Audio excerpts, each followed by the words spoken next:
नमस्कार, मैं संदीप आप सभी का all in one study centre के इस ऑफिशियल यूट्यूब चैनल पे स्वागत करता हूं। और आज की क्लास में पंचायती राज एक्ट 1994 के कुछ इतने इम्पोर्टेंट टॉपिक क्वेश्चन हम लोग करने वाले हैं जो आपसे पीछे के एग्जाम में अगर आप देखेंगे तो हर एक लाइन, हर एक पॉइंट जो आज हम अब करेंगे वो एग्जाम में अब तक पूछ लिए गए हैं और कुछ एक उनसे जुड़ी हुई चीज़ें जो आगे एग्जाम में पूछी जा सकती हैं। 20 से ज़्यादा क्वेश्चन आप लोगों को चारों पेपरों में ग्राम सचिव का अगर आप देखेंगे तो आपको यहाँ से मिलेंगे। फटाफट से शुरुआत करते हैं और सबसे पहले बात करते हैं, अगर कोई आपको लाइन ऐसी मिले, कोई क्वेश्चन कि जो अब तक ना पूछा गया और जो पूछा गया हो भी, तो भी आप कमेंट करके बताइएगा। 1882 में लॉर्ड रिपन के स्थानीय स्वशासन को 1882 में लॉर्ड रिपन के जो स्थानीय स्वशासन था, जो स्थानीय स्वशासन वो मैग्ना कार्टा की हैसियत रखता था। स्थानीय स्वशासन किसकी हैसियत रखता था? मैग्ना कार्टा की हैसियत रखता था। अब ये मैग्ना कार्टा का मतलब होता है किसी चीज को विस्तार करके उसको बढ़ाना, है ना, किसी चीज को विस्तार से। तो मैग्ना कार्टा की हैसियत रखता था स्थानीय स्वशासन। 1882 लॉर्ड रिपन को भारत में स्थानीय स्वशासन का जनक या पिता भी कहा जाता है। स्थानीय स्वशासन का जनक या पिता किसको कहा जाता है भारत में? तो लॉर्ड रिपन को। बताइए, पूछ लिया गया है ये पेपर में। और स्थानीय स्वशासन जो है वो मैग्ना कार्टा की हैसियत रखता है। स्थानीय स्वशासन मैग्ना कार्टा की हैसियत रखता है। लॉर्ड रिपन को स्थानीय स्वशासन का जनक कहा जाता है। इंपॉर्टेंट सी बात है, छोटी सी है, आप लोगों ने याद कर ही ली होगी। अब थोड़ा सा आगे बढ़ते हैं और अब जान लेते हैं पंचायती राज के बारे में। पहली बात मैं आपको एक और यहाँ पे क्लियर कर दूं कि जो पंचायती राज है, पंचायती राज ये किस सिद्धांत पे, किस प्रिंसिपल पे काम करता है, या पंचायती राज का उद्देश्य क्या है? तो पंचायती राज का उद्देश्य है democratic decentralisation. Democratic decentralisation Hindi में कहेंगे लोकतांत्रिक विकेंद्रीकरण। लोकतांत्रिक विकेंद्रीकरण। तो लोकतांत्रिक विकेंद्रीकरण को बढ़ावा देना पंचायती राज का मतलब है और पंचायती राज का उद्देश्य भी है और इसी प्रिंसिपल पे ये काम करता है। ये भी पेपर में पूछ लिया गया। पंचायती राज में राज शब्द का मतलब क्या है? रूल, शासन। पंचायती राज में राज शब्द का मतलब क्या है? रूल यानी शासन, पंचायती राज में मतलब है। अब इसको रफ करते हैं। उससे पहले आपको बताऊं कि 1882 का लॉर्ड रिपन का जो स्थानीय स्वशासन था वो मैग्ना कार्टा की हैसियत रखता था। दूसरा, भारत में स्थानीय स्वशासन के जनक या पिता कहे जाते हैं किसको? लॉर्ड रिपन को। पेपर में पूछा गया है। और एक इंपॉर्टेंट बात, पंचायती राज का मुख्य उद्देश्य ये किस प्रिंसिपल पे है? तो ये है डेमोक्रेटिक डिसेंट्रलाइजेशन। डबल डी है, डेमोक्रेटिक डिसेंट्रलाइजेशन, लोकतांत्रिक विकेंद्रीकरण। और राज शब्द का मतलब यहाँ पे क्या है? रूल। राज शब्द का मतलब क्या है यहाँ पे? रूल। अब आगे बढ़ते हैं और बात करते हैं कुछ और इंपॉर्टेंट पॉइंट की। चारों पांच जो भी समितियां हैं उनसे जितने भी क्वेश्चन है ना, देखिए अच्छे से आप लोग आज उनको याद कर लेंगे अगर आप ध्यान से वीडियो को देख रहे हैं तो। दूसरा देखिएगा, यहाँ पे मतलब आपसे है कि ग्राम पंचायत का मतलब क्या है।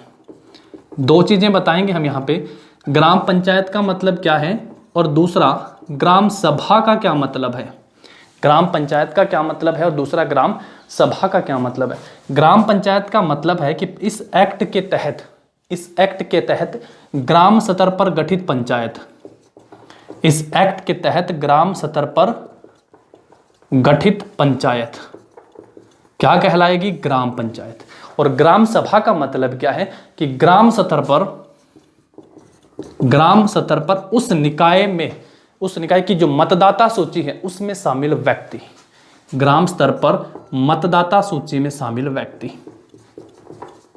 मतदाता सूची में शामिल व्यक्ति क्या बताया गया भाई? उसको क्या कहेंगे? ग्राम सभा। इंपॉर्टेंट, मैंने राज का मतलब आपको बता ही दिया। राज का मतलब है रूल, शासन। क्या है भाई? रूल, शासन। बताइए, पेपर में पूछे जा चुके हैं। ये वाला पूछा जा चुका है। ग्राम पंचायत और ग्राम सभा आपसे पेपर में पूछी जा सकती है। ग्राम पंचायत का मतलब है कि इस अधिनियम के तहत ग्राम स्तर पर गठित पंचायत, और ग्राम सभा का मतलब है कि ग्राम स्तर पर जो मतदाता सूची है उस निकाय के, उस एरिया की, उसमें शामिल व्यक्ति। और राज का मतलब क्या है यहाँ पे? रूल। तो राज का मतलब क्या है यहाँ पे? रूल। अब आगे बढ़ते हैं, लास्ट तक हम लोग एक एक करके सबकी रिवीजन भी करते चलेंगे, देखिए साथ साथ, और 1 ही 2 मिनट लगेंगे सबको रिवीजन। यहाँ पे अब हम लोग जो बात करेंगे, पहले तो आप लोगों को पता है कि ग्राम पंचायत या पंचायती राज की जो शुरुआत है वो 2 अक्टूबर 1959 को पंडित जवाहरलाल नेहरू, पंडित लिख देते हैं JL नेहरू ने, कहाँ से की थी? राजस्थान के नागौर से। राजस्थान के नागौर से इसकी शुरुआत की गई थी। 2 के बाद पहुंच गए थे वो 9 और जोड़ देते हैं तो 11 को, और 11 अक्टूबर 1959 को इसकी शुरुआत की गई थी आंध्र प्रदेश से। कब की गई थी इसकी शुरुआत? 11 अक्टूबर 1959 को आंध्र प्रदेश से, और सबसे पहले इसकी शुरुआत हुई थी भाई 2 अक्टूबर 1959 को राजस्थान के नागौर से। पंचायती राज की शुरुआत हो चुकी थी। अब कुछ इंपॉर्टेंट बातें हम लोग पढ़ते हैं पंचायती राज से संबंधित। अब बताइए, ये दोनों बातें आपसे एग्जाम में पूछी जा चुकी हैं। 2 अक्टूबर 1959 को कब हुआ था? राजस्थान के नागौर से, और 11 अक्टूबर 1959 को कहाँ हुआ था? आंध्र प्रदेश से। और दोनों जगह किसने किया था? पंडित जवाहरलाल नेहरू ने। अब देखिए, अब पंचायती राज से जुड़ी कुछ और इंपॉर्टेंट बातें। अब यहां पे अगर लिख दिया जाए पंचायती राज, पंचायती राज अधिनियम कह दें या पंचायती राज एक्ट कह दें, तो 4 इंपॉर्टेंट बातें आपको इसकी याद रखनी है पंचायती राज एक्ट से जुड़ी हुई। पहली इंपॉर्टेंट बात यहां लिख देते हैं, पहली इंपॉर्टेंट बात यहां लिख देते हैं कि पंचायती राज एक्ट से भारत के संविधान में कुल 22 भाग हैं, उसमें पंचायती राज जो है किस भाग में है? 9वां भाग जो है पंचायती राज से जुड़ा हुआ है। कौन सा भाग है भाई? संविधान में कुल 22 भाग में से कौन सा भाग पंचायती राज से जुड़ा हुआ है? तो 9वां भाग जो है पंचायती राज से जुड़ा हुआ है। दूसरा यहां लिख देते हैं, दूसरा पॉइंट यहां पे, कि भारतीय संविधान में कुल 12 अनुसूची है। भारतीय संविधान में कुल 12 अनुसूची हैं, और 11 नंबर जो अनुसूची है, 11 नंबर जो अनुसूची है वो किससे जुड़ी हुई है? वो पंचायती राज से जुड़ी हुई है। तीसरी इंपॉर्टेंट बात यहां लिख देते हैं, भारतीय संविधान में कितने? 395 अनुच्छेद थे। अनुच्छेद की बात यहां पे कर लेते। तीसरा इंपॉर्टेंट पॉइंट, अनुच्छेद 243 किससे संबंधित है? पंचायती राज से। और यहां भी लिख देते हैं ए से लेके ओ तक कुल 11 अनुच्छेद आर्टिकल हैं जो कि पंचायती राज से संबंधित हैं। ए से लेके ओ तक कुल 16, ए से लेके ओ तक कुल 16 अनुच्छेद हैं जो पंचायती राज से संबंधित हैं। अनुच्छेद 243, फिर 243 ए बी, इस तरीके से। डेफिनेशन किस में बताई गई? पेपर में पूछा गया था। यानी ये 16 अनुच्छेद आपको याद होने चाहिए। इनमें से 2 अनुच्छेद ग्राम सचिव के 4 में से 2 पेपरों में पूछे गए थे। अगर आपने पेपर पूरे स्टडी किए हैं तो आपने देखा होगा कि 16 अनुच्छेद में से कितने अनुच्छेद? 2 पेपरों में अनुच्छेद पूछे गए थे इन 16 में से। 243, फिर 243 ए से लेके कुल ओ तक। और चौथी भी इंपॉर्टेंट बात, तीनों चीजें आप लोगों को ध्यान रखनी है। पंचायती राज पहले भारतीय संविधान में कुल कितने भाग हैं? 22। उन 22 भाग में से पंचायती राज से संबंधित है भाग 9। कुल 12 अनुसूची में से पंचायती राज से संबंधित है अनुसूची नंबर 11। और अनुच्छेद 243, कौन सा अनुच्छेद है? 243।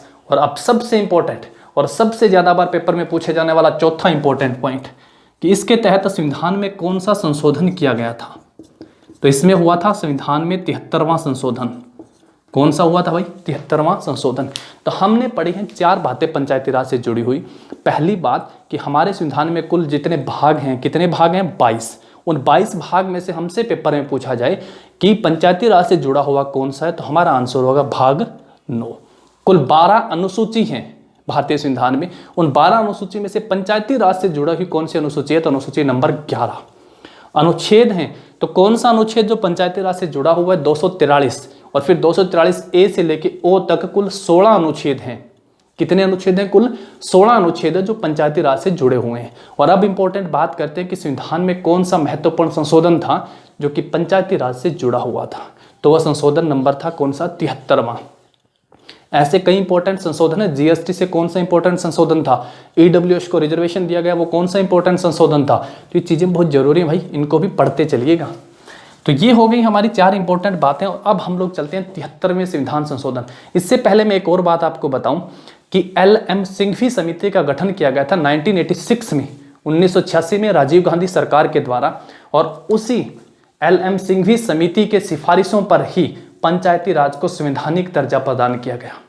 जब पेपर में पूछा जाए कि किस समिति की सिफारिश पर पंचायती राज को संवैधानिक दर्जा दिया गया, तो आंसर होगा LM सिंघवी समिति, जिसका गठन हुआ था 1986 में। यहां पे लिखते चलते हैं, यहां पे लिखते हैं कि LM सिंघवी समिति, LM सिंघवी समिति गठन कब हुआ था, यहां लिख देता हूं 1986 में राजीव गांधी सरकार ने, राजीव गांधी सरकार ने इसका गठन किया था, इस समिति का। और इसी समिति की सिफारिश पर, इसी समिति की सिफारिश पर संवैधानिक दर्जा दिया गया, संवैधानिक दर्जा दिया गया था।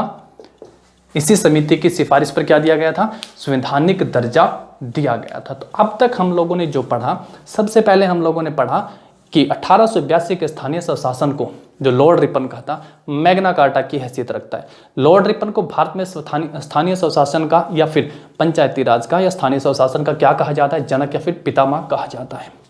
फिर हम लोगों ने पढ़े हैं 4-5 इंपॉर्टेंट बातें जो कि पंचायती राज से संबंधित हैं। पहला हमने ग्राम पंचायत पढ़ा, डेफिनेशन, फिर ग्राम सभा और राज का मतलब आप लोगों को पता होना चाहिए। उसके बाद हमने ये भी पढ़ी हैं चीज़ें कि पंचायती राज का शुभारंभ कब और कहां से हुआ। तो 2 अक्टूबर 1959 और 11 अक्टूबर 1959। 2 अक्टूबर को हुआ था राजस्थान के नागौर से और दूसरा 11 अक्टूबर को हुआ था आंध्र प्रदेश से। और किसने की थी इसकी शुरुआत, पंडित जवाहरलाल नेहरू ने। ये इंपॉर्टेंट चीजें आप लोग ध्यान रखेंगे। और पंचायती राज सिस्टम है जो कहाँ पे लागू नहीं है, ये पेपर में पूछा गया था। तो मैं आप लोगों को बताता चलूँ उस पेपर के अकॉर्डिंग कि नागालैंड, मिजोरम, मेघालय, मणिपुर नहीं है भाई, ठीक है। नागालैंड, मिजोरम, मेघालय और यूटी केंद्र शासित प्रदेशों की बात की जाए तो दिल्ली में जो है पंचायती राज लागू नहीं है, पंचायती राज सिस्टम व्यवस्था नहीं है इन राज्यों में। हालांकि 10 ऐसे राज्य भी हैं जिनके अंदर कुछ कुछ जगह पे लागू नहीं है, लेकिन संपूर्ण राज्य की बात करें तो नागालैंड, मिजोरम, मेघालय, मणिपुर को इसमें शामिल नहीं करना है, ध्यान रखना। नागालैंड, मिजोरम, मेघालय और यूटी में दिल्ली, पंचायती राज इनमें नहीं है। कुछ इंपॉर्टेंट बातें हुई। अब हम 73वें संविधान संशोधन की 4 मुख्य बातें पढ़ते हैं और उन 4 में से आप मुझे ये बताइएगा कि पेपर में अब तक कौन सी नहीं पूछी गई है। 73वें संविधान संशोधन की कुछ मुख्य बातें हम लोग अब पढ़ते हैं 4। उम्मीद है ये चीज़ें आप समझ पा रहे होंगे और इनको आसानी से याद भी कर रहे होंगे।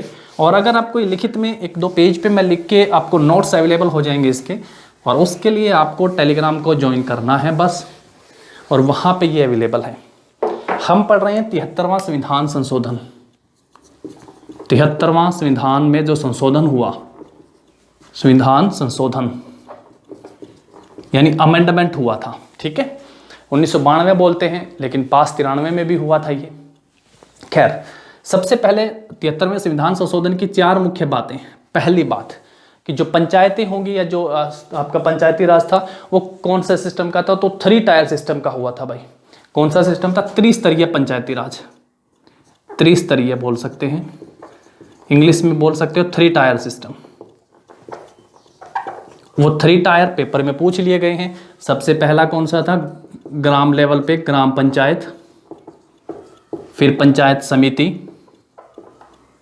पंचायत समिति और फिर जिला परिषद, जिला लेवल पे जिला परिषद।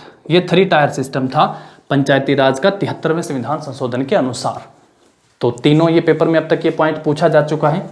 दूसरा सबसे इंपॉर्टेंट, इन तीनों स्तर पे, तीनों स्तर पे कह लेते हैं यहाँ पे, तीनों स्तर पे महिलाओं को, तीनों स्तर पर महिलाओं को 1/3 यानी 33% आरक्षण दिया जाएगा। 1/3 आरक्षण, 1/3 तीनों लेवल पे। तो ये भी पेपर में पूछा गया था। और कौन से में पूछा गया था, जो 10 तारीख को पेपर था उसकी इवनिंग शिफ्ट में शायद ये पेपर में पूछा गया था। ये तो पेपर में पूछा ही जा चुका है। एक इंपॉर्टेंट बात, जो कार्यकाल है सब जानते हैं, ये बहुत आसान पॉइंट है, 5 वर्ष होगा और भंग होने के बाद 6 महीने के अंदर चुनाव होने जरूरी। भंग होने के बाद 6 महीने के अंदर चुनाव। ये इंपॉर्टेंट ध्यान रखना है। और चौथा और सबसे इंपॉर्टेंट जो पेपर में अब तक नहीं पूछा गया है लेकिन आगे पूछा जा सकता है, और वो क्या है कि इनको जो पैसा मिलता है, इनको जो पैसा मिलता है, अनुदान मिलता है, वो कहाँ से मिलता है? राज्य की संचित निधि से। राज्य की संचित निधि से इनको जो है वो अनुदान मिलता है। ध्यान रखिएगा, संचित निधि से पंचायतों को पैसा मिलता है, यूं समझिए। ये चारों पॉइंट 73वें संविधान संशोधन के अनुसार हैं, और इनमें से 3 पॉइंट अब तक पेपर में ये 2 तो कंफर्म ही पूछ लिए गए हैं, ये वाला पहले 2 तो, ये 2 बचे हैं शायद। ये तो बहुत कॉमन सा पॉइंट है, सब जानते हैं इसके बारे में, तो यहाँ से कोई खास क्वेश्चन नहीं बनेगा। लेकिन ये वाला बहुत इंपॉर्टेंट पॉइंट है कि इनको पैसा या अनुदान कहाँ से मिलता है, तो राज्य की संचित निधि से मिलता है। खैर कभी हम लोग जो पॉलिटी पढ़ेंगे तो ये भी पढ़ेंगे कि संचित निधि क्या चीज़ होती है, केंद्र का क्या योगदान होता है वहाँ पे, वो सारी बातें। तो 73वें संविधान संशोधन की 3 मुख्य बातें मेरे ख्याल से आप समझ गए होंगे कि कौन सी 3 हैं। तो क्योंकि तीनों पढ़ चुके हैं और बार बार पढ़ते ही हैं हम लोग, तो दोबारा बताने की जरूरत नहीं है। राज्य की संचित निधि से इनको पैसा मिलता है, ये बात बहुत जरूरी है, ये जरूर याद रख लीजिएगा। और तीनों सत्र पे महिलाओं को 1/3 आरक्षण दिया गया है, ये भी याद रखिएगा। अब आगे बढ़ते हैं और अब हम बात करते हैं बलवंत, जानते हैं आप लोग बलवंत राय समिति के बारे में। बलवंत राय मेहता समिति के बारे में हम लोग यहाँ पे पढ़ेंगे और उनसे जुड़ी हुई देखिए सारी बातें, आप यकीन मानिए सारी की सारी बातें आप याद भी कर लेंगे, समझ भी लेंगे। और जैसा मैंने कहा थंबनेल में आपने देखा, मैंने कहा कि 20 क्वेश्चन तो चारों पेपरों में आराम से यहाँ से मिलेंगे, 20 क्वेश्चन तो यहाँ से आराम से मिलेंगे। तो पहले हम लोग यहाँ पे लिख लेते हैं बलवंत राय मेहता समिति। बलवंत राय मेहता समिति देखिए कब गठन हुआ, क्यों हुआ। एक प्रोग्राम चलाया था कम्युनिटी डेवलपमेंट, अगर आप पॉलिटेक्निक के बारे में जानते हैं तो कम्युनिटी डेवलपमेंट CDP के प्रोग्राम जो हैं वो अभी भी कार्यरत हैं, वो भी चलते हैं। वहाँ पे कुछ कोर्सेज करवाए जाते हैं, 6 महीने के, 2 महीने के, 5 महीने के, 12 महीने के, ऐसे। तो एक कोर्स स्टार्ट हुआ था 2 अक्टूबर 1952 को, सामुदायिक विकास कार्यक्रम, हिंदी में कहते हैं सामुदायिक विकास कार्यक्रम, और इंग्लिश में मैं लिख देता हूँ कम्युनिटी सामुदायिक डेवलपमेंट प्रोग्राम। हिंदी में आप समझ गए, सामुदायिक विकास कार्यक्रम। एक प्रोग्राम स्टार्ट किया गया था भारत में 2 अक्टूबर 1952 को। इसी तरीके से 1957 में भी एक प्रोग्राम हुआ था स्टार्ट, क्या था? नेशनल एक्सटेंशन सर्विस, भारतीय या राष्ट्रीय विस्तार सेवा। क्या हुआ था भाई? राष्ट्रीय विस्तार सेवा, राष्ट्रीय विस्तार सेवा कार्यक्रम शुरू हुआ था 1957 में। ये जो दोनों कार्यक्रम हैं, कम्युनिटी डेवलपमेंट वाला और नेशनल एक्सटेंशन सर्विस वाला, इन दोनों कार्यक्रमों के कार्यों की जांच करना और बेहतर ढंग से कार्य करने के उपाय सुझाना, इसलिए बलवंत राय मेहता समिति का गठन किया गया था। कब किया गया था? जनवरी 1957 में। कब किया गया था? जनवरी 1957 में। यानी मैं यहाँ पे लिखता हूँ, देखिए ऐसे यहाँ पे, कि कैसे पहले तो कार्य जो अब तक इन्होंने किए हैं वो, और कार्यों को बेहतर ढंग से करने के उपाय सुझाना, कार्यों की जांच भी, और बेहतर ढंग से इनको कैसे किया जा सकता है, बेहतर ढंग से करने के उपाय बताने के लिए बलवंत राय मेहता समिति का गठन जनवरी 1957 में किया गया था। कब किया गया था? जनवरी 1957 में। यहां लिख देता हूं गठन कब किया गया था? जनवरी 1957 में। अब जनवरी 1957 में, तो इसने भाई अपनी रिपोर्ट कब दी? इसने अपनी रिपोर्ट कब सौंपी? तो इसने अपनी रिपोर्ट 24 नवंबर, ठीक उसी साल 24 नवंबर 1957 को कब सौंप दी थी? 24 नवंबर 1957 को अपनी रिपोर्ट सौंप दी थी। अब ये लागू कब हुआ? इसको कब से लागू किया गया, या इनकी सिफारिशों को कब माना गया? आप याद रखिएगा, इनकी सिफारिशों को कब माना गया? तो ठीक अगले साल जनवरी में, जनवरी 1958 में इनकी सिफारिशों को माना गया। और एक सबसे इंपॉर्टेंट बात ये वाली कि बलवंत राय जो समिति है, या बलवंत राय मेहता को जो है पंचायती राज का शिल्पकार कहा जाता है। बलवंत राय मेहता को पंचायती राज का शिल्पकार कहा जाता है भाई, पंचायती राज का शिल्पकार। पेपर में पूछा गया था ना, पंचायती राज का शिल्पकार किसे कहा जाता है? तो बलवंत राय मेहता को कहा जाता है। इन्होंने जो बात सुझाई थी, इनकी जो सिफारिशें थी, वो 3 टायर सिस्टम था। 3 टायर सिस्टम के बारे में इन्होंने बात की, जो पीछे हम लोगों ने डिस्कस किया, यानी जो पीछे डिस्कस किया वो अब लागू है। तो कहने का मतलब है कि अंतिम रूप से इसे ही पंचायती रूप का दर्जा दिया गया या पंचायती रूप के में जाना गया, यानी अंतिम रूप में इसे ही पंचायती राज के रूप में जाना गया। पंचायती राज के रूप में इनकी सिफारिशों को रूप में जाना गया, ये भी है ना। और एक लास्ट जो कि मैंने पहले ही आप लोगों को बताई कि पंचायती राज या फिर स्थानीय स्वशासन का मुख्य उद्देश्य क्या है? तो मुख्य उद्देश्य क्या है? लोकतांत्रिक विकेंद्रीकरण, यानी क्या है? डिसेंट्रलाइजेशन, डेमोक्रेटिक डिसेंट्रलाइजेशन की योजना की इन्होंने सिफारिश की थी। किसकी?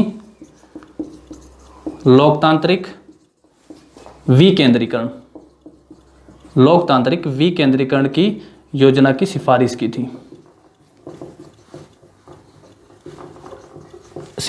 थी, ये भी इंपॉर्टेंट बातें हैं। तो ये इतनी इंपॉर्टेंट बातें आप लोगों को ध्यान रखनी है। मैं दोबारा से बता देता हूं, सारी बातें सुनिएगा। कि बलवंत राय मेहता समिति का गठन किया गया था।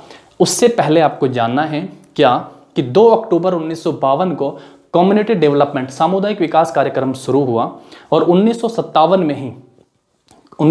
में राष्ट्रीय विस्तार नेशनल एक्सटेंशन सर्विस, राष्ट्रीय विस्तार सेवा का भी शुरुआत की गई थी। इन दोनों कार्यक्रमों के कार्यों की जांच करना और ये बेहतर ढंग से कैसे कार्य करें, इनके उपायों को सुझाने के लिए इनकी अध्यक्षता में एक समिति का गठन जनवरी 1957 में किया गया।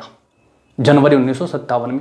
अब इन्होंने रिपोर्ट कब दी थी? तो इन्होंने रिपोर्ट दी थी 24 नवंबर 1957 को। इनकी सिफारिशें कब मानी गई? जनवरी 1958 में। 24 नवंबर 1957 को रिपोर्ट दी, जनवरी 1958 में इनकी सिफारिशों को माना गया। इनकी सिफारिश में सबसे मुख्य था कि इन्होंने 3 टायर सिस्टम के बारे में, 3 टायर पंचायती राज सिस्टम के बारे में बताया। ग्राम स्तर पर पंचायत समिति और फिर जिला परिषद, इनके बारे में इन्होंने बताया। और इनको जो है पंचायती राज का शिल्पकार माना जाता है, पंचायती राज का शिल्पकार इनको माना जाता है। और इन्होंने डेमोक्रेटिक डिसेंट्रलाइजेशन यानी स्वायत्तता की योजना की सिफारिश की, स्वायत्तता की योजना की सिफारिश की थी, डेमोक्रेटिक डिसेंट्रलाइजेशन की। मेरे ख्याल से आप समझ गए होंगे। इतनी इंपॉर्टेंट बातें आप लोगों को इनकी याद रखनी है। और अब थोड़ा सा आगे चलते हैं और अशोक मेहता समिति की बात करते हैं। अब हम लोग आगे चलते हैं और अशोक मेहता समिति के बारे में आगे पढ़ते हैं कि उनके बारे में यहाँ पे कुछ इंपॉर्टेंट जो चीजें हैं वो क्या है। इतनी चीजें याद कर ली होंगी, फटाफट से ध्यान दीजिएगा बस। और लास्ट में सारी की सारी चीज़ें आप लोगों को 5 या 2 मिनट का समय लगा के रिवाइज भी करवा देंगे कि अब तक हमने इस क्लास में क्या पढ़ा। और जितनी भी चीज़ें इनमें से ये पेपर में पूछा गया, विकेंद्रीकरण वाला भी पेपर में पूछा गया, समिति का गठन कब हुआ था ये भी पेपर में पूछा गया, तो 3-4 क्वेश्चन यहाँ से पूछे गए हैं। बाकी बची हुई चीज़ें भी यहाँ से पेपर में पूछी जा सकती है, तो वो भी आप लोग याद जरूर रखिएगा। अब हम लोग बात करते हैं अशोक मेहता समिति की। अब यहां से पेपर में क्या पूछा गया, देखिए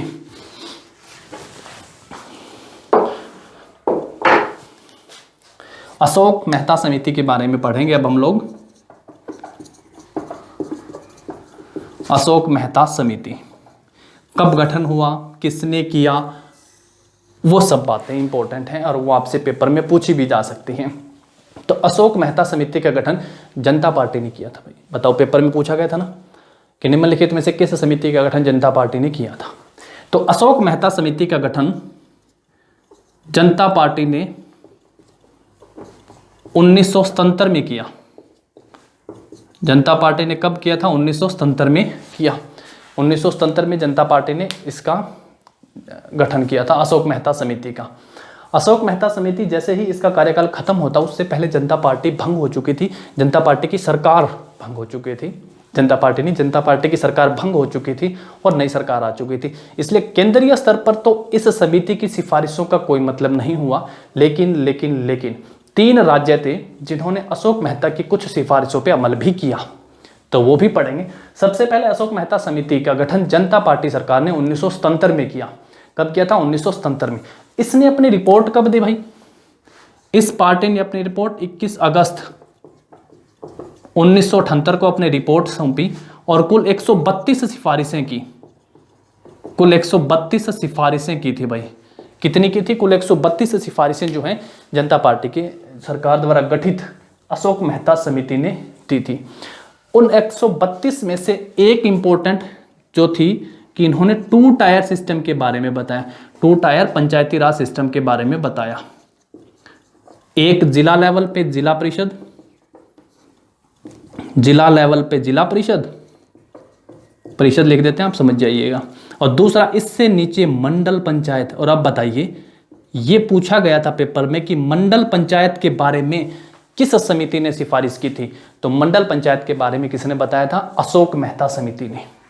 मंडल पंचायत के बारे में किसने बताया था? अशोक मेहता समिति ने बताया था मंडल पंचायत के बारे में।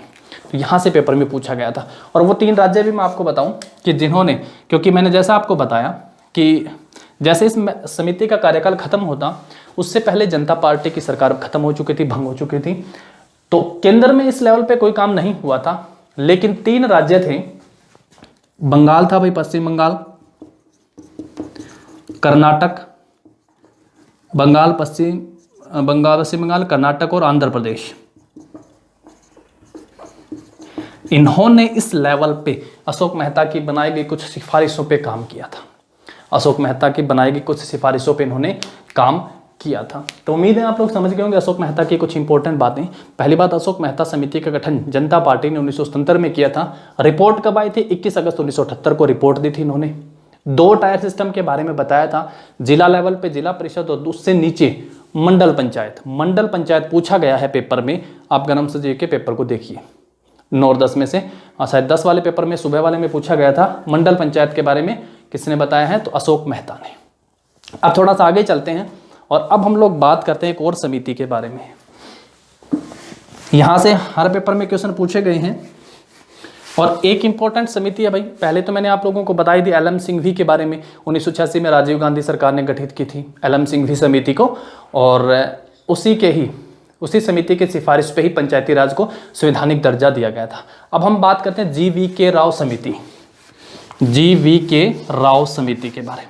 अब कैसे याद करेंगे वो भी आसान है, और कब इसका गठन किया गया था बस ये ध्यान रखना है, कब गठन किया गया था ये चीज आपको ध्यान रखनी है। GV.K.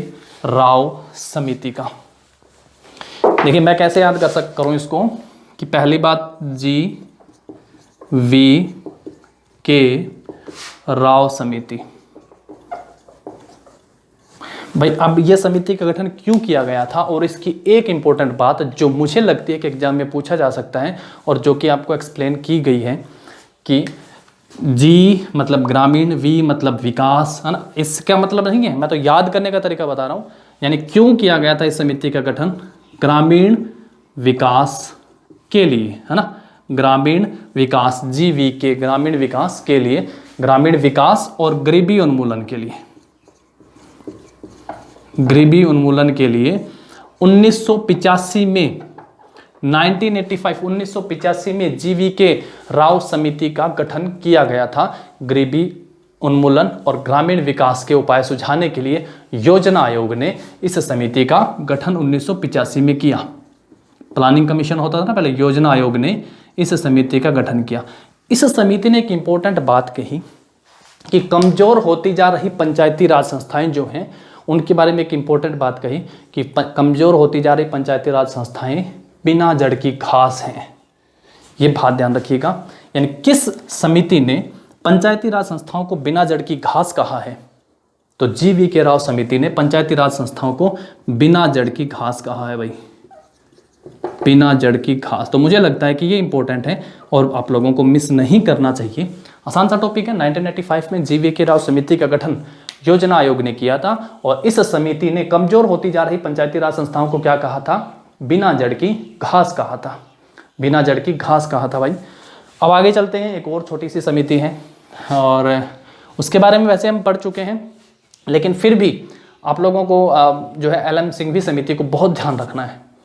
1986 में इस समिति का गठन राजीव गांधी सरकार ने किया था, एलएम सिंघवी समिति। खैर वो बाद में, अब 1988 में एक समिति का गठन हुआ था VN गडगिल की अध्यक्षता में। VN गडगिल की अध्यक्षता में 1988 में एक समिति का गठन हुआ था और इस समिति का काम क्या था कि पंचायती राज संस्थाओं को कैसे और ज़्यादा प्रभावी बनाए जाए, कैसे पंचायती राज संस्थाओं को और ज़्यादा प्रभावी बनाया जाए, इसलिए 1988 में वी.एन. गडगिल की अध्यक्षता में एक समिति का गठन किया गया था। वी.एन. गडगिल की अध्यक्षता में एक समिति का गठन हुआ था। वी.एन. गडगिल की अध्यक्षता में वी.एन. गडगिल समिति, इसका गठन कब किया गया था? 1988 1988 में इस समिति का गठन किया गया था। और पंचायती राज संस्थाओं को कैसे प्रभावी बनाया जाए, इस प्रश्न का हल ढूंढने के लिए या उपाय बताने के लिए, पंचायती राज संस्थाओं को कैसे प्रभावी बनाया जाए, पंचायती राज संस्थाओं को कैसे प्रभावी बनाया जाए, प्रभावी, इस प्रश्न के हल के लिए वी.एन. गडगिल की अध्यक्षता में एक समिति का गठन 1988 में 1988 में किया गया था। अब लास्ट और सबसे इंपॉर्टेंट यानी 73वां संविधान संशोधन किसकी सरकार में हुआ था भाई? नरसिम्हा राव सरकार में, नरसिम्हा राव सरकार में हुआ था। ये जरूर ध्यान रखना। प्रधानमंत्री थे जिनकी अध्यक्षता में एक कमेटी, एक समिति हुई और जिसने पुनर्विचार किया कि पंचायती राज संस्थाओं को संवैधानिक दर्जा दिया जाए। और इसी के लिए वो सदन में एक विधेयक लेके आए जो पंचायती राज के नाम से जाना गया। अब उनके बारे में थोड़ा सा पढ़ लेते हैं, जो कि हमसे एग्जाम में पूछा, अब तक नहीं पूछा गया ना कि उस समय प्रधानमंत्री कौन थे। चलिए अब ध्यान ले लेते हैं थोड़ा सा।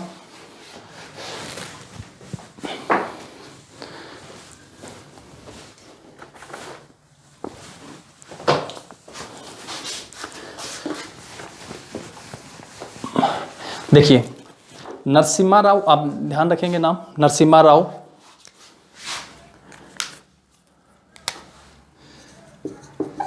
नरसिम्हा राव, यूं कह सकते हैं नरसिम्हा राव सरकार, ठीक है, नरसिम्हा राव सरकार। प्रधानमंत्री के नेतृत्व में कांग्रेस पार्टी ने, प्रधानमंत्री के नेतृत्व में कांग्रेस पार्टी ने एक बार फिर से पंचायती राज को संवैधानिक दर्जा देने के लिए विचार किया। किस लिए? पंचायती राज को संवैधानिक दर्जा देने के लिए विचार किया, संवैधानिक दर्जा देने के लिए विचार किया। और सदन में एक विधेयक लेके आए थे, वो डेट आप लोग ध्यान रख सकते हैं, और वही 73वां संविधान संशोधन हुआ था। पहला तो आप सितंबर में लेके आए थे सदन में, वो सितंबर में इन्होंने ऐसा सोचा। और 20 दिसंबर, देखिए 20 दिसंबर 1992 को लोकसभा में ये पास हुआ, और 20 दिसंबर 1992 को और 22 दिसंबर 1992 को ये राज्यसभा में पास हुआ। और उसके बाद तीन सदन का हिस्सा क्या है? हमारी संसद जो है लोकसभा, राज्यसभा और राष्ट्रपति से मिलकर बनती है। सबसे निचली सदन है लोकसभा। सबसे पहले बिल यहाँ पास हुआ, उसके बाद वो राज्यसभा में गया, 22 को राज्यसभा में पास हुआ। और उसके बाद 20 अप्रैल अगले साल 20 अप्रैल 1993, यानी 20 अप्रैल 1993 को प्रेसिडेंट, राष्ट्रपति ने, तो इस तरीके से जाके बिल पास हुआ। और 24 अप्रैल से ये प्रभावी हुआ भाई, 24 अप्रैल 1993 से प्रभावी ये हुआ। अब सारी इंपॉर्टेंट बातें हम लोगों ने पढ़ ली हैं, फटाफट से रिवाइज करते हैं। और उसके लास्ट में एक छोटा सा टॉपिक मैं आपको बताऊं जो कि एग्जाम में पूछा गया था, और वो हम बात करेंगे पंचायत समिति की, पंचायत समिति का अध्यक्ष, उपाध्यक्ष और पंचायत समिति की उप समितियां। 3 उप समिति हैं। आप पेपर उठा के देखिए, वहां पेपर में क्वेश्चन आप लोगों को मिलेगा कि निम्नलिखित में से कौन सा पंचायत समिति की उप समिति का कार्य है या किस उप समिति का कार्य है। तो वो सबसे पहले रिवाइज कर लेते हैं फटाफट से। स्टार्टिंग करते हैं लॉर्ड रिपन से। 1882 के स्थानीय स्वशासन जो था लॉर्ड रिपन का, वो मैग्ना कार्टा की हैसियत रखता है। और लॉर्ड रिपन को जो है भारत में स्थानीय स्वशासन का जनक कहा जाता है। उसके बाद आपको डेफिनेशन देनी है व्हाट इज ग्राम पंचायत, कि ग्राम पंचायत क्या है? ग्राम स्तर पर चुनी गई पंचायत, ग्राम पंचायत। फिर आपको ग्राम सभा के बारे में बताना है कि वहाँ उस निकाय में शामिल मतदाता सूची के जितने भी व्यक्ति हैं वो। उसके बाद राज का मतलब बताना है कि मतलब है रूल, राज का मतलब क्या है? आपका रूल है। और जो पंचायती राज है या स्थानीय जो स्वशासन है उसका मुख्य उद्देश्य क्या है? डेमोक्रेटिक डिसेंट्रलाइजेशन, लोकतांत्रिक विकेंद्रीकरण के सिद्धांत पे ये काम करता है। ठीक है, अब हम बात करेंगे जो पंचायती राज है। पंचायती राज से जुड़ी मैंने 4 इंपॉर्टेंट बात आप लोगों को बताई। पहली इंपॉर्टेंट बात क्या थी कि इसके तहत सबसे इंपॉर्टेंट जो संविधान में संशोधन हुआ 73वां। दूसरा, संविधान के कुल 22 भाग में से पंचायती राज से संबंधित भाग कौन सा है? भाग 9। कुल 12 अनुसूची में से पंचायती राज से संबंधित अनुसूची कौन सी है? 11। और कुल 395 अनुच्छेद जो हैं उनमें से आर्टिकल 243 जो है वो किससे संबंधित है? पंचायती राज से। ए से के लेके ओ तक कुल 16 अनुच्छेद जो है पंचायती राज से संबंधित हैं। 2 पेपरों में अनुच्छेद पूछे गए थे, टेलीग्राम पे मैंने वो 16 के 16 अनुच्छेद आप लोगों को प्रोवाइड करवा रखे हैं, वहां से आप उन सबको पढ़िए कि डेफिनेशन किस में बताया गया है, लोकल बॉडीज किस में है, वो सारी बातें उसमें हैं। अब 73वें संविधान संशोधन की मैंने 4 इंपॉर्टेंट बातें आपको बताई। पहली जो इंपॉर्टेंट बात है 73वें संविधान संशोधन की कि ये 3 टायर पंचायती राज सिस्टम है। ग्राम स्तर पे ग्राम पंचायत, पंचायत समिति, जिला परिषद। पहली इंपॉर्टेंट जो हर पेपर में पूछी जाती है। दूसरा कि इसमें तीनों स्तर पे महिलाओं के लिए 1/3 आरक्षण दिया गया है। तीसरी इंपॉर्टेंट बात, कार्यकाल 5 वर्ष होगा, भंग होने पे 6 महीने के अंदर दोबारा से चुनाव। और चौथा इंपॉर्टेंट पॉइंट कि इनको जो अनुदान मिलता है वो राज्य की संचित निधि से आता है। ग्राम पंचायत और पंचायत समिति और जिला परिषद अनुदान कहां से आता है? राज्य की संचित निधि से अभी तक बचा हुआ है, याद कर लीजिएगा। शुभारंभ कब हुआ था, कब शुरुआत हुई थी? 2 अक्टूबर 1959 को पंडित जवाहरलाल नेहरू ने राजस्थान के नागौर से। 11 अक्टूबर 1959 को कहां से? आंध्र प्रदेश से। फिर हमने पढ़ा बलवंत राय मेहता समिति के बारे में। तो बलवंत राय समिति जो थी उससे पहले मैंने आपको बताया कि 2 अक्टूबर 1952 को जो है कम्युनिटी डेवलपमेंट प्रोग्राम की शुरुआत हुई थी, सामुदायिक विकास कार्यक्रम। और 1957 में शुरुआत हुई थी किस कार्यक्रम की? नेशनल एक्सटेंशन सर्विस, राष्ट्रीय विस्तार सेवा। इन दोनों कार्यक्रमों की कार्यों की जांच और बेहतर ढंग से करने के उपाय सुझाने के लिए बलवंत राय समिति का गठन किया गया था जनवरी 1957 में। इस समिति ने उसी साल 24 नवंबर 1957 को अपनी रिपोर्ट सौंपी और कुछ महत्वपूर्ण सिफारिशें की। सबसे इंपॉर्टेंट सिफारिश थी 3 टायर सिस्टम के बारे में बताया, जो अंत में जाके पंचायती राज के रूप में जाना गया। बलवंत राय मेहता जो बलवंत राय हैं, इनको जो है पंचायती राज का शिल्पकार जाना जाता है, पेपर में पूछ लिया गया है। और सबसे इंपॉर्टेंट है लोकतांत्रिक विकेंद्रीकरण यानी स्वायत्तता की योजना की सिफारिश इन्होंने की थी। अब इस पंचायती राज को संवैधानिक दर्जा दिलाने में हेल्प की थी या किसने, किस समिति की सिफारिश पे? तो 1986 राजीव गांधी की सरकार में गठित LM सिंघवी समिति ने, LM सिंघवी समिति की सिफारिश पे पंचायती राज को संवैधानिक दर्जा दिया गया था। अब फिर हमने बलवंत राय, फिर अशोक मेहता, मंडल पंचायत अशोक मेहता से संबंधित जनता पार्टी ने गठन किया था 1977 में। इस तरीके से सभी पढ़ी। अब फटाफट से हम लोग पढ़ते हैं पंचायत समिति के बारे में। और पंचायत समिति से कुछ इंपॉर्टेंट चीज़ें आप ध्यान रखिए जो पेपर में पूछी गई हैं। समय रहा मिला तो फिर से आएंगे और कुछ इंपॉर्टेंट चीज़ें। उसके लिए मैंने आप लोगों को देखिए तकरीबन 280 धाराएं हैं और 20-22 चैप्टर जो हैं पंचायती राज एक्ट की 120 पेज की PDF है। आप वहाँ से सभी 280 जो धाराएं हैं उन सबको आप याद कीजिएगा। और दूसरा वो सभी चैप्टर भी पढ़िएगा। पेपर आप उठा के देखें, चैप्टर के नाम पूछे गए हैं कि कौन सा चैप्टर जिला परिषद से संबंधित है। चैप्टर 13, 14, 15, 16 ऑप्शन दिए गए हैं। अब हम लोग बात करते हैं पंचायत समिति के बारे में। देखिए पंचायत समिति और कुछ इंपॉर्टेंट बातें यहां से जान लीजिए पंचायत समिति की कि पंचायत समिति के अध्यक्ष का काम क्या होता है। पेपर में तो ये पूछा गया था ग्राम पंचायत की बैठक कौन बुलाता है ना। ये भी पूछा गया था कि ग्रामीण विकास अधिकारी बुलाता है, BDO बुलाता है, कौन बुलाता है? तो सरपंच बुलाता है भाई। क्या करता है? बैठक बुलाता है, आयोजन करता है और उसका संचालन भी करता है और उसकी अध्यक्षता भी करता है। तो सबसे पहले अध्यक्ष की बात कर लें तो अध्यक्ष क्या करेगा भाई? पंचायत समिति की बैठक बुलाएगा, उसका संचालन करेगा और उसकी अध्यक्षता करेगा। ठीक है। एक उपाध्यक्ष भी होता है। अगर अध्यक्ष अब्सेंट है उसके अनुपस्थिति में सारे काम ये करेगा। कार्यकाल सब जानते हैं 5 वर्ष, भंग होने पे 6 महीने में। कार्यकाल 5 वर्ष और भंग होने में 6 महीने। अब सबसे एक इंपॉर्टेंट बात मैं आप लोगों को बताऊं कि अपने व्यापारिक लेन देन के लिए पंचायत समितियां 1 वर्ष में कम से कम 6 बार जरूर मिलेंगी भाई। ये कम से कम है, कम से कम 6 बार जरूर मिलेंगी। यानी 2 लगातार बैठक के बीच में 2 महीने से ज़्यादा का समय नहीं होना चाहिए।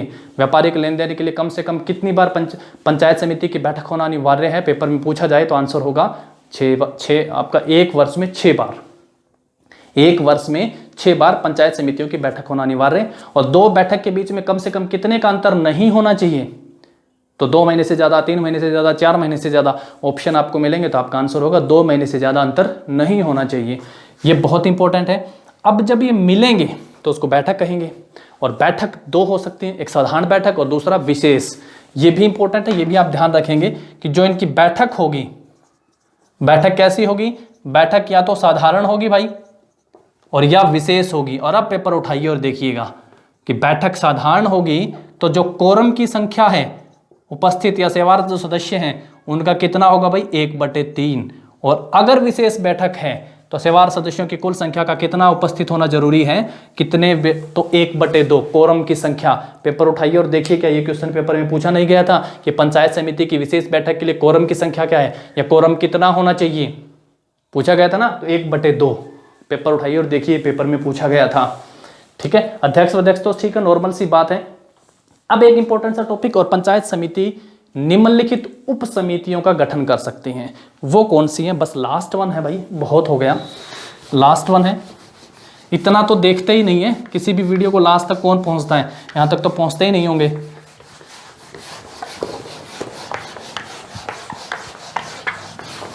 देखिए पंचायत समितियां जो है निम्नलिखित उप समितियों का गठन करेंगी, और वो उप समितियां, ये पेपर में पूछा गया इसलिए बता रहा हूं कि पंचायत समितियां,